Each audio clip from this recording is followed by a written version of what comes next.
ನಮಸ್ಕಾರ ಸ್ನೇಹಿತರೆ, ತಾಯಿಯ ಯೂಟ್ಯೂಬ್ ಚಾನಲ್ಗೆ ತಮ್ಮೆಲ್ಲರಿಗೂ ಆತ್ಮೀಯ ಸ್ವಾಗತ. ಸ್ನೇಹಿತರೆ, ಈ ದಿನದ ವಿಡಿಯೋದಲ್ಲಿ ಮನುಷ್ಯರು ಆಕಾಶ ತತ್ವವನ್ನು ಸೇವಿಸಿ ಜೀವಿಸಬಹುದೇ? ಆಹಾರವಿಲ್ಲದೆ ಆಕಾಶ ತತ್ವವನ್ನು ಸೇವಿಸಿ ಜೀವಿಸಬಹುದಾ? ಯಾವ ಸಮಯದಲ್ಲಿ? ಜೀವಿತ ಕಾಲದಲ್ಲಿ.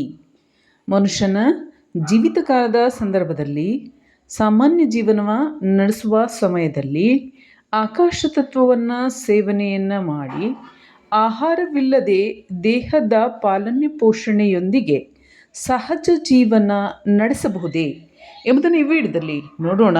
ವಿಡಿಯೋ ಇಷ್ಟ ಆದರೆ ಲೈಕ್ ಮಾಡಿ, ಶೇರ್ ಮಾಡಿ, ಕಮೆಂಟ್ ಮಾಡಿ, ಚಾನಲ್ನ ಸಬ್ಸ್ಕ್ರೈಬ್ ಮಾಡ್ಕೊಳ್ಳಿ ಅಂತ ಹೇಳ್ತಾ, ಈ ವಿಡಿಯೋವನ್ನು ಪ್ರಾರಂಭ ಮಾಡುವ ಮುಂಚೆ ತಮಗೆ ಸಮಸ್ಯೆಗಳೇ ಇದ್ದಂತಹ ಪಕ್ಷದಲ್ಲಿ ಯಂತ್ರ ಮಂತ್ರ ತಂತ್ರಕ್ಕೆ ಸಂಬಂಧಪಟ್ಟಂತೆ, ಧ್ಯಾನ, ಯೋಗ, ಮುದ್ರಾಭ್ಯಾಸ, ಕುಂಡಲಿನಿ ಶಕ್ತಿ ಜಾಗೃತಿಗೆ ಸಂಬಂಧಪಟ್ಟಂತೆ ಸಮಸ್ಯೆಗಳಿದ್ದಂಥ ಪಕ್ಷದಲ್ಲಿ 6364205078 ಈ ನಂಬರ್ಗೆ ಕರೆ ಮಾಡಿ ಕನ್ಸಲ್ಟೇಷನ್ ತೊಗೊಂಡು ಮಾತನಾಡ್ಬೋದು.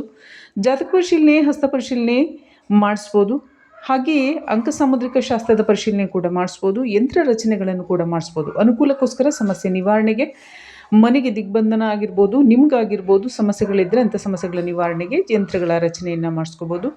ನೆಗೆಟಿವಿಟಿ, ತಂತ್ರಮಂತ್ರ ಬಾಧೆ ಇದ್ದರೆ, ವಾಮಾಚಾರ ಸಮಸ್ಯೆಗಳಿದ್ದರೆ ಮನೆಗೆ ಹಾಕ್ತಕ್ಕಂಥ ಮತ್ತು ಆಫೀಸ್ಗಳಿಗೆ ಹಾಕ್ತಕ್ಕಂಥ ಹಣಕಾಸಿನ ಅನುಕೂಲಕ್ಕಾಗಿ 2 ರೀತಿಯ ಧೂಪದ ಪೌಡರ್ ಇದೆ. ಒಂದು ನೆಗೆಟಿವಿಟಿ ರಿಮೂವಲ್ ಧೂಪದ ಪೌಡರ್ ಅಂತ ಹೇಳಿ, ಇನ್ನೊಂದು ಲಕ್ಷ್ಮೀ ಕೃಪಾ ಪ್ರಾಪ್ತಿ ಧೂಪದ ಪೌಡರ್ ಅಂತ ಹೇಳಿ.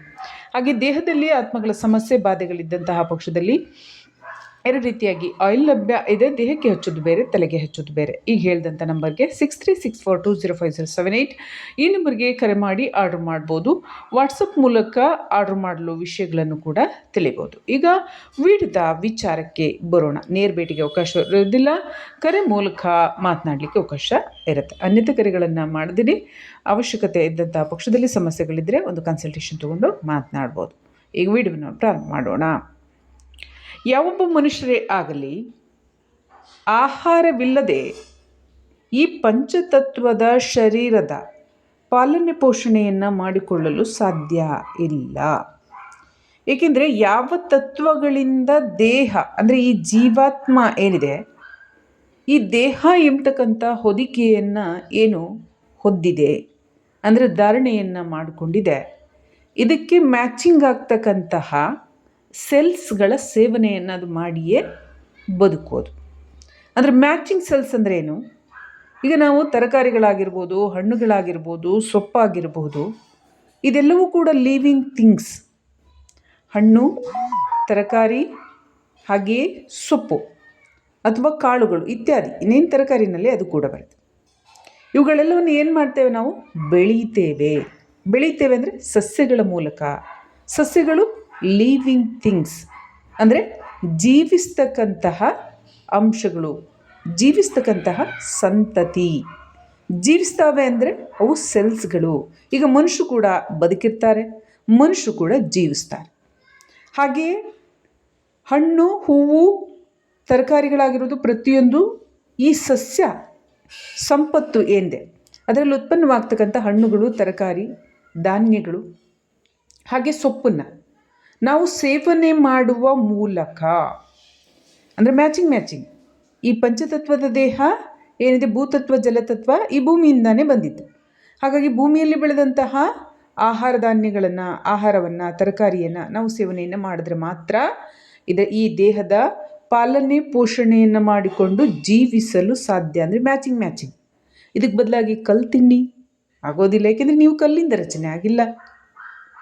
ಇದ್ರ ಬದಲಿಗೆ ಬೆಂಕಿಯನ್ನು ತಿನ್ನಿ, ನೀವು ಅಗ್ನಿತತ್ವದಿಂದ ಆಗಿದ್ದಂತಹ ಪಕ್ಷದಲ್ಲೂ ಕೂಡ ಅಗ್ನಿತತ್ವ ದೇಹಕ್ಕೆ ಬೇಕು, ಆದರೆ ಅದರ ಸೇವನೆ ಮಾಡ್ಕೊಂಡು ಬದುಕೋಕ್ಕಾಗೋದಿಲ್ಲ. ಹಾಗೆ ಯಾವುದೇ ಒಂದು ಕಬ್ಬಿಣ, ಅಲ್ಯೂಮಿನಿಯಂ ಈ ರೀತಿಯಾಗಿ ಧಾತುಗಳ ಸೇವನೆಯನ್ನು ಮಾಡಿಕೊಂಡು ಮನುಷ್ಯ ಜೀವಿಸಲಿಕ್ಕೆ, ಬದುಕಲಿಕ್ಕೆ ಸಾಧ್ಯ ಇಲ್ಲ. ಯಾಕೆಂದರೆ ಮ್ಯಾಚಿಂಗ್ ಅಲ್ಲ. ದೇಹ ಏನಿದೆ ಅದು ಭೂತತ್ವದಿಂದ ಆಗಿದೆ. ಭೂಮಿಯಲ್ಲಿ ಬೆಳೀತಕ್ಕಂತಹ ಆಹಾರಗಳಿಂದ ಸೇವನೆ ಮಾಡಿದ್ರೆ ಮ್ಯಾಚಿಂಗ್ ಆಗೋದು. ಅವು ಕೂಡ ಸೆಲ್ಸ್ಗಳು. ಹಣ್ಣಾಗಿರ್ಬೋದು, ತರಕಾರಿ ಆಗಿರ್ಬೋದು, ಹಾಗೆ ಸೊಪ್ಪಾಗಿರ್ಬೋದು, ಎಲ್ಲವೂ ಕೂಡ ಸೆಲ್ಸ್ಗಳೇ ಆಗಿದ್ದಾವೆ. ದೇಹವೂ ಕೂಡ ಸೆಲ್ಸ್ಗಳಿಂದ ನಿರ್ಮಾಣ ಆಗಿರ್ತಕ್ಕಂಥದ್ದು. ಅದರಿಂದಾಗಿ ಎರಡೂ ಕೂಡ ಮ್ಯಾಚಿಂಗ್ ಆದಾಗ ಮಾತ್ರ ಈ ದೇಹ ಎಂಬತಕ್ಕಂಥದ್ದು ಪ್ರಗತಿಯನ್ನು ಹೊಂದುತ್ತೆ. ಮನುಷ್ಯ ಕಲ್ಲು ತಿನ್ಕೊಂಡು ಸೇವನೆ ಮಾಡ್ತೇನೆ ಅಂತಂದರೆ ಆಗೋದಿಲ್ಲ, ಬೆಳವಣಿಗೆ ಆಗೋದಿಲ್ಲ, ರೋಗ ರುಜಿನಗಳಿಗೆ ತುತ್ತಾಗ್ತದೆ. ಇಲ್ಲಪ್ಪ, ನಾವಂಥದ್ದೆಲ್ಲ ಸಾಕಷ್ಟು ಎಲ್ಲೆಲ್ಲೋ ನೋಡಿದ್ದೀವಿ, ಆ ರೀತಿಯಾಗೆಲ್ಲ ತಿಂತಾರೆ ಮಾಡ್ತಾರೆ ಅಂತ ಹೇಳಿ. ಅದರಲ್ಲಿ ಬೇರೆ ರೀತಿಯಾದಂತಹ ಘಟನಾವಳಿಗಳಿರ್ತಾವೆ, ಅಂಶಗಳಿರ್ತಾವೆ. ಅದು ಬೆಳವಣಿಗೆಗಳಿಗಾಗಲಿ ಅಥವಾ ಪ್ರಗತಿಗಾಗಲಿ ಸಹಾಯಕ ಅಲ್ಲ. ಆ ಸಮಯದ ಒಂದು ಗತಿವಿಧಿ, ಅದರ ನಡವಳಿಕೆ, ಘಟನೆಗಳಿಗೇನಿದೆ ಅದು ಸಾಕ್ಷಿಯಾಗಿರುತ್ತೆ ಅಷ್ಟೆ. ಇಲ್ಲಿ ನಾವು ಗಮನಿಸ್ತಕ್ಕಂಥದ್ದೇನಿದೆ, ಆಹಾರವಿಲ್ಲದೆ ಆಕಾಶ ತತ್ವದ ಸೇವನೆಯಿಂದ ಸಾಧ್ಯನಾ? ಯಾವಾಗ ಮನುಷ್ಯ ಈ ಒಂದು ಪಂಚತತ್ವದ ದೇಹವನ್ನು ಹೊಂದಿದ್ದು ಭೌತಿಕ ಜೀವನವನ್ನು ನಡೆಸುವಂಥ ಸಮಯದಲ್ಲಿ ಆಕಾಶ ತತ್ವದ ಸೇವನೆಯಿಂದ ಮನುಷ್ಯ ಜೀವಿಸಲು ಸಾಧ್ಯವಿಲ್ಲ. ಏಕೆಂದರೆ ಭೌತಿಕ ಜೀವನವನ್ನು ಆಚರಿಸ್ತಕ್ಕಂತಹ ಸಂದರ್ಭದಲ್ಲಿ ಆಧ್ಯಾತ್ಮಿಕ ಪ್ರಗತಿಗೆ ಸಂಬಂಧಪಟ್ಟಂತಹ ಮೇಲುಗೈ ಸಾಧನೆಯನ್ನು ಜೀವ ಇನ್ನು ವ್ಯಾಪಿಸಿಕೊಂಡಿರೋದಿಲ್ಲ. ಆತ್ಮ ಆಧ್ಯಾತ್ಮನೇ, ಜೀವ ಆಧ್ಯಾತ್ಮನೇ. ಮನುಷ್ಯನಲ್ಲಿರ್ತಕ್ಕಂಥ ಮಾತು, ನಡೆ, ನುಡಿ, ಗುಣ, ಆಚಾರ ಪ್ರತಿಯೊಂದು ಕೂಡ ಆಧ್ಯಾತ್ಮನೇ. ದೇಹವು ಆಧ್ಯಾತ್ಮನೇ. ಆದರೆ ಇಲ್ಲಿ ಒಂದು ಭೌತಿಕ ಜೀವನವನ್ನು ಇಚ್ಛಿಸಿ ನಡೆದುಕೊಂಡು ಹೋಗಲು ಬಂದಿರುವ ಕಾರಣ ಭೌತಿಕವಾಗಿರ್ತಕ್ಕಂತಹ ಸಂದರ್ಭದಲ್ಲಿ ಭೂಲೋಕದ ಆಹಾರ ಧಾನ್ಯಗಳಿಂದ ದೇಹ ಪೋಷಣೆ ಸಾಧ್ಯ. ಆಕಾಶ ತತ್ವದ ಪೋಷಣೆಯಿಂದ ಸಾಧ್ಯ ಆಗೋದಿಲ್ಲ.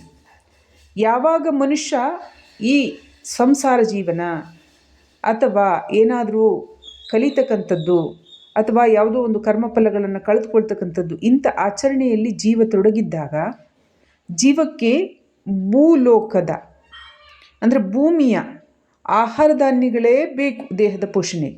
ಆ ಸಂದರ್ಭದಲ್ಲಿ ಆಕಾಶ ತತ್ವದ ಆಹಾರವನ್ನು ಸೇವಿಸಿ ಜೀವಿಸಲಾರರು. ಯಾವಾಗ ಹಾಗಾದರೆ ಆಕಾಶ ತತ್ವದ ಸೇವನೆಯನ್ನು ಮಾಡಿ ಬದುಕಲು ಸಾಧ್ಯ? ಯಾವಾಗ ಜೀವ ಭೌತಿಕ ಲೋಕಕ್ಕೆ ಸಂಬಂಧಪಟ್ಟಂಥ ಕರ್ಮಗಳನ್ನು ಕಳೆದುಕೊಂಡು ತನ್ನ ಮುಂದಿನ ಆಧ್ಯಾತ್ಮಿಕ ಜಗತ್ತಿನತ್ತ ಪ್ರಯಾಣವನ್ನು ಬೆಳೆಸಲು ಹೋಗುತ್ತೆ. ಆ ಸಂದರ್ಭದಲ್ಲಿ ಇಚ್ಛೆಗಳ ಪೂರ್ತಿಯಾಗಿರುತ್ತೆ. ಗಮನಿಸಿ, ಜೀವದಲ್ಲಿ ಅಂದರೆ ಮನುಷ್ಯನಲ್ಲಿ ಇಚ್ಛೆಗಳ ಪೂರ್ತಿಯಾಗಿ ಮುಂದಿನ ಪ್ರಯಾಣಕ್ಕೆ ತನ್ನ ಹಸ್ತಕ್ಷೇಪ ಅಥವಾ ತನ್ನ ಮುಂದಿನ ಹೆಜ್ಜೆಯನ್ನು ಜೀವಾತ್ಮ ಪಡೆದುಕೊಂಡಂತಹ ಸಂದರ್ಭದಲ್ಲಿ ಭೌತಿಕ ಲೋಕಕ್ಕೆ ಸಂಬಂಧಪಟ್ಟಂಥ ಆಹಾರದಿಂದ ವಿಮುಖವಾಗ್ತಾ ಹೋಗುತ್ತೆ. ಆ ಸಂದರ್ಭದಲ್ಲಿ ಆಧ್ಯಾತ್ಮಿಕದಿಂದ ಇದ್ದರೆ ಮಾತ್ರ ಪಂಚತತ್ವದಿಂದ ಪರಮತತ್ವಕ್ಕೆ ಬದಲಾಗುವ ಸಂದರ್ಭದಲ್ಲಿ ಪಂಚತತ್ವ ದೇಹ ಇದ್ದಂತಹ ಸಂದರ್ಭದಲ್ಲೂ ಕೂಡ ಆಕಾಶ ತತ್ವದ ಸೇವನೆಯನ್ನು ಮಾಡಿಕೊಂಡು ಜೀವಿಸಲು ಸಾಧ್ಯ. ಇದಕ್ಕೆ ಮುಖ್ಯವಾದಂತಹ ಅಡಿಪಾಯ ಎಂದರೆ ಅದು ಜ್ಞಾನ, ದೈವಿಕ ಜ್ಞಾನ. ಜ್ಞಾನ ಅಂದರೆ ಎಲ್ಲ ರೀತಿಯ ಓದು ಬರಹವನ್ನು ಕೂಡ ನಾವು ಮಾಡ್ತೇವೆ ಭೂಮಿಯಲ್ಲಿ, ಅದು ಜ್ಞಾನ ಅಂತ ಆಗೋದಿಲ್ಲ. ಅದು ವಿದ್ಯೆ, ಯಾವುದೋ ಒಂದು ವಿಷಯಕ್ಕೆ ಸಂಬಂಧಪಟ್ಟಂತಹ ಅಲ್ಪ ಜ್ಞಾನ ಅಂತ ಆಗುತ್ತೆ. ಆದರೆ ಯಾವಾಗ ಆಧ್ಯಾತ್ಮಿಕ ಪ್ರಗತಿಯನ್ನು ಹೊಂದುತ್ತಾ ಜೀವ ಜ್ಞಾನ ಸಂಪಾದನೆಯಲ್ಲಿ ತನ್ನದ ಸೆಲ್ಗಳನ್ನು ಭೌತಿಕ ಲೋಕದ ಆಹಾರ ಪೋಷಣೆಯಿಂದ ಹೊರಗಿಟ್ಟು ಅಗ್ನಿತತ್ವ, ವಾಯುತತ್ವ, ಆಕಾಶ ತತ್ವದೊಂದಿಗೆ ಹೆಚ್ಚಿನ ಸಂಪರ್ಕವನ್ನು ಹೊಂದಿ ಜೀವಿಸಲು ಪ್ರಾರಂಭವನ್ನು ಮಾಡುತ್ತೆ. ಅಂತಹ ಸಂದರ್ಭದಲ್ಲಿ ಆಕಾಶ ತತ್ವದ ಶಕ್ತಿ ಎಂಬತಕ್ಕಂಥದ್ದು ದೇಹಕ್ಕೆ ಶಕ್ತಿಯನ್ನು ನೀಡುತ್ತೆ, ಬಲವನ್ನು ನೀಡುತ್ತೆ, ಉತ್ಸಾಹವನ್ನು ನೀಡುತ್ತೆ, ಊರ್ಜೆ, ಪ್ರಬಲವಾದಂತಹ ಆಧ್ಯಾತ್ಮಿಕ ಊರ್ಜೆಯನ್ನು ಕೂಡ ನೀಡುತ್ತೆ. ಗಮನಿಸಿ, ಭೂಮಿ 75% ನೀರಿನಿಂದ ಕೂಡಿದ್ದು 25% ಭೂಮಿಯನ್ನು ಹೊಂದಿರುವಂತೆ ದೇಹ ಕೂಡ 75% ನೀರಿನಿಂದ ಕೂಡಿದ್ದು 25% ದೇಹದ ಸ್ಥಿತಿಯನ್ನು ಹೊಂದಿರುತ್ತೆ. ಹಾಗೆ ಆಹಾರ ಪೋಷಣೆಯೂ ಕೂಡ ಕನಿಷ್ಠ ಮಟ್ಟದ ಆಹಾರ ಪೋಷಣೆ ಆದಂತಹ ಪಕ್ಷದಲ್ಲಿ ನಮಗೆ ಬೆಳಕಿಲ್ಲದೆ ಜೀವನ ಇಲ್ಲ, ಗಾಳಿ ಇಲ್ಲದೆ ದೇಹದ ಬದುಕಿಲ್ಲ, ಅಂದರೆ ಬದುಕೋದಿಲ್ಲ. ಈ ಭೂತತ್ವ ಕೂಡ ಇಲ್ಲದೆ ಯಾರು ಮನುಷ್ಯ ಇರಲಿಕ್ಕೆ ಆಗೋದಿಲ್ಲ, ಭೂಮಿ ಇಲ್ಲದೆ ಯಾರು ಇರಲಿಕ್ಕೆ ಆಗೋದಿಲ್ಲ. ಹಾಗಾಗಿ ಎಲ್ಲ ಅಗ್ನಿತತ್ವ, ಜಲತತ್ವ, ವಾಯುತತ್ವ, ಆಕಾಶ ತತ್ವದ 90% ಶಕ್ತಿಯನ್ನು ಮನುಷ್ಯ ಪ್ರತಿದಿನ ಪಡೆದುಕೊಳ್ತಾನೆ. ಶಬ್ದದ ಶಕ್ತಿ, ಜ್ಞಾನದ ಶಕ್ತಿ, ಈ ಎಲ್ಲಗಳ ಸಂಯೋಗದಿಂದಾನೇ ಜೀವ ಬದುಕೋದು. 10% ಆಹಾರದಿಂದ ಶಕ್ತಿ ಲಭ್ಯ ಆಗುತ್ತೆ. ಹಾಗಾಗಿ ಯಾವಾಗ ಜೀವ ಭೌತಿಕ ಲೋಕದ ಕಾರ್ಯಕಲಾಪಗಳನ್ನು ಮುಗಿಸಿ ತನ್ನ ಮೂಲ ಸ್ಥಿತಿ ಜೀವಾತ್ಮದಿಂದ ಆತ್ಮದ ಪ್ರಗತಿಯತ್ತ ಸಕಾರಾತ್ಮಕ ಕ್ಷೇತ್ರದತ್ತ ತನ್ನನ್ನು ತಾನು ಸಾಗಿಸಿಕೊಳ್ತಾ ಹೋಗುತ್ತೆ, ಅದು ಪ್ರಾರಂಭಿಸಿ 25%ದಿಂದನೂ ಕೂಡ ಆಕಾಶ ತತ್ವದ ಸೇವನೆಯಿಂದ ಜೀವ ಬದುಕ್ಬೋದು. ಅದರಿಂದಾಗಿ ಆಧ್ಯಾತ್ಮಿಕದಲ್ಲಿ ಇರ್ತಕ್ಕಂಥವ್ರನ್ನ ನೀವು ನೋಡಿ, ಅವರು 1 ಕ್ವಿಂಟಲ್ ಆಗಲಿ 2 ಕ್ವಿಂಟಲ್ ಆಗಲಿ ದೇಹವನ್ನು ಬೆಳೆಸ್ಕೊಂಡಿರೋದಿಲ್ಲ. ಸಣ್ಣ ಇರ್ತಕ್ಕಂಥದ್ದು, ಅಲ್ಪ ಆಹಾರ, ಮಿತವಾದಂಥ ಆಹಾರ, ಅದರಲ್ಲೂ ಹೆಚ್ಚಿನದಾಗಿ ಅಧಿಕವಾಗಿ ಜೀರ್ಣ ಆಗ್ತಕ್ಕಂಥ ಆಹಾರ ಸೇವನೆಯನ್ನು ಮಾಡ್ತಾರೆ. ಏಕೆಂದರೆ ಅವರು ಎಲ್ರಿಗಿಂತ ಕ್ರಿಯಾಶೀಲವಾಗಿರ್ತಾರೆ, ಶಕ್ತಿಯುತವಾಗಿರ್ತಾರೆ, ಜ್ಞಾನವಂತರಾಗಿರ್ತಾರೆ, ಹೆಚ್ಚು ಜಾಗೃತಿಯನ್ನು ಹೊಂದಿರ್ತಾರೆ. ಆಯಾಸಗಳಾಗಲಿ, ಪ್ರಮಾದಗಳಾಗಲಿ, ನಿರುತ್ಸಾಹ ಆಗಲಿ, ಜಿಗುಪ್ಸೆ ಆಗಲಿ ಯಾವುದು ಕೂಡ ಇರೋದಿಲ್ಲ, ಹಾನಿಕಾರಕ ಅಂಶಗಳು ಯಾವುದೂ ಇರೋದಿಲ್ಲ. ಆದಾಗ್ಯೂ ಅಲ್ಪ ಆಹಾರವನ್ನು ಸೇವನೆ ಮಾಡ್ತಾರೆ, ಯಾಕೆಂದರೆ ಅವರು ಆಕಾಶ ತತ್ವದ ಸೇವನೆಯನ್ನು ಮಾಡ್ತಾ ಇರ್ತಾರೆ. ಹಾಗಾಗಿ ಪ್ರತಿಯೊಬ್ಬ ಮನುಷ್ಯರು ಕೂಡ ಭಗವಂತನ ಅಂಶವೇ, ಆತ್ಮದಿಂದ ಕೂಡಿರ್ತಕ್ಕಂಥವರೇ. ಯಾವಾಗ ಅವರು ತನ್ನನ್ನು ತಾನು ಅರಿವೇ ಗುರು, ಆತ್ಮವೇ ಗುರು, ತನ್ನನ್ನು ತಾನು ಅರ್ಥಕೊಳ್ತಾರೆ, ಆ ದಾರಿಯಲ್ಲಿ ಸಾಕ್ತಾ ಹೋಗ್ತಾರೆ, ಆ ಆಧ್ಯಾತ್ಮಿಕ ಪಥ, ಆಧ್ಯಾತ್ಮಿಕ ಮಾರ್ಗ ಎಂಬತಕ್ಕಂಥದ್ದು ಹೆಚ್ಚಾದಂತೆ ಈ ಭೌತಿಕ ಲೋಕದ ಸಂಪರ್ಕಗಳೆಲ್ಲವೂ, ಸಂಬಂಧಗಳಾಗಿರ್ಬೋದು, ಆಹಾರಗಳಾಗಿರ್ಬೋದು, ಇಚ್ಛೆಗಳಾಗಿರ್ಬೋದು, ಕಾರ್ಯಗಳಾಗಿರ್ಬೋದು, ಓಡಾಟ, ತಿರುಗಾಟ, ಮನೋರಂಜನೆ ಇತ್ಯಾದಿ ಏನೇ ಕ್ರಿಯೆಗಳಾಗಿರ್ಬೋದು ಎಲ್ಲ ಕಡಿಮೆ ಆಗ್ತಾ ಬರುತ್ತೆ. ಅಂಥ ಸಂದರ್ಭದಲ್ಲಿ ಆಧ್ಯಾತ್ಮಿಕ ಕ್ಷೇತ್ರದಲ್ಲಿ ಮುಂದುವರೆದ್ರೆ ಆಗ ಆಕಾಶ ತತ್ವದ ಸೇವನೆಯನ್ನು ಏನು ಮಾಡ್ತಾರೆ, ಆ ಸೇವನೆಯಿಂದ ಜೀವ ಪ್ರಗತಿಯನ್ನು ಹೊಂದುತ್ತೆ, ಬೇರೆ ಲೋಕಗಳೊಂದಿಗೆ ಕನೆಕ್ಟಿವಿಟಿಯನ್ನು ಹೊಂದುತ್ತೆ, ಬೇರೆ ಲೋಕಗಳತ್ತ ಗಮನ ಇರುತ್ತೆ, ಅಲ್ಲಿಯ ಜ್ಞಾನ ಸಂಪಾದನೆ, ಶಕ್ತಿ ಸಂಪಾದನೆ, ಜೀವನ ನಡೆಸ್ತಕ್ಕಂಥ ಕಾರ್ಯ, ಜೀವನ ಒಂದು ಚಲನೆಯ ಮಾರ್ಗ, ಈ ಎಲ್ಲವನ್ನು ಕೂಡ ಪ್ರಶಸ್ತಗೊಳಿಸ್ಕೊಳ್ಳುತ್ತೆ. ಅದರಿಂದಾಗಿ ಭೂಲೋಕದ ಆಹಾರದ ಅವಶ್ಯಕತೆ ಇರೋದಿಲ್ಲ. ಸೂಕ್ಷ್ಮ ಲೋಕದ, ಸಕಾರಾತ್ಮಕ ಲೋಕದ, ಪ್ರಕಾಶಮಾನ ಲೋಕದ ಸಂಪರ್ಕ ಹೆಚ್ಚಾಗುವ ಕಾರಣದಿಂದ, ಅಲ್ಲಿಗೆ ಪ್ರಯಾಣವನ್ನು ಜೀವ ಬೆಳೆಸುವ ಕಾರಣದಿಂದ ಆ ಆತ್ಮ ಎಂಬತಕ್ಕಂಥದ್ದು ಸಾಕ್ತಾ ಹೋಗುತ್ತೆ.